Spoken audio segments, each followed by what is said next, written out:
Once upon a time, I was an anxious attacher, meaning I felt insecure in dating relationships and needed sometimes reassurance. I tended to keep it very much to myself, and over time, I've healed and become more secure in my attachment style. That said, when I date now and I happen to run into avoidant types, they are the major trigger point for me. Often because what happens is we jump into the honeymoon phase really quickly. They start saying very loving, kind things, they reassure, they show interest, they mirror my traits. They do some love bombing, treating me with a lot of kindness. There's a sense of false intimacy that's not earned and that we've arrived at very quickly, like saying I love you very fast, asking to date very fast, showing consistent interest, showing that they want to hit the gas, not the brakes. And for somebody who has an anxious attachment history and has had a history of people misattuning to my needs and of rejection and betrayal and abandonment, as many of us do, many of us neurodivergents, by neurotypicals living in neurotypical ableist society, we've cultivated a long history of this. It's natural that when we see those things, what we perceive to be positive and affirming and somebody attuning to our needs, we rush towards it like a moth to the flame. We see, oh, this finally is happening. Things are falling into place. This person actually wants to build a committed relationship, or they're really interested in me for who I am. And because that's what they present, and that's a lot of the times what they authentically feel or perceive, because they themselves lack self-awareness about their own attachment style and how it manifests, it's easy to believe that. And then what happens over time, as you get closer, that false intimacy starts to fray. The avoidant attacher feels very uncomfortable with the level of intimacy that they themselves have often initiated and pursued, and then they start to withdraw.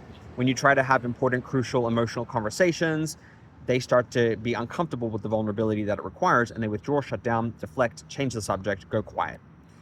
And your attempts to solicit feedback on what you've said and get them to engage is met again and again with this form of stonewalling. And it's very perplexing. Many of us want to give people the benefit of the doubt, so we just kind of ignore it, we move on, we aid and abet in changing the subject, letting them dismiss it or minimize the topic, taking whatever pat phrase they offer us in terms of like brushing it off, and just going, okay, I guess I shouldn't pursue this. And then what can happen is this kind of pact forms in which they kind of pressure you not to bring up the thing that makes them uncomfortable, to do the thing that makes them uncomfortable. And if you have an anxious attachment history, you will be complicit in saying, okay, I'm not going to bring that thing up, or I won't pressure you on this, or I won't broach the subject again.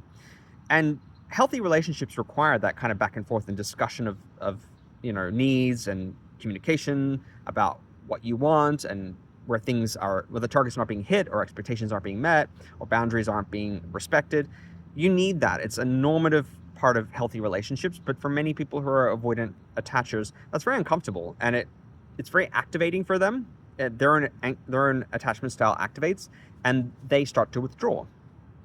And you'll perceive that in them going silent and not responding, like I said, stonewalling, or being less communicative, less responsive. They go from giving you lots of responsive instant messages to delaying their responses, to being suddenly distracted, to shifting their focus to something else. And you sense that withdrawal and you start to think, what's going on? I don't understand. Like, you gave me all these signals. I was going along with what you were signaling, what you're communicating. You seem very earnest. But realistically, this person they're not even aware that they're starting to deactivate. That's what happens. They go in a phase of the honeymoon phase of being hyperactivated. The intimacy builds, and then it becomes deeply uncomfortable because they start to feel vulnerable and they feel like they're threatened and like something's going to happen. The person's going to get too close and betray and abandon them the way that maybe somebody else has, caregivers or other people in their life. And so they do this withdrawal.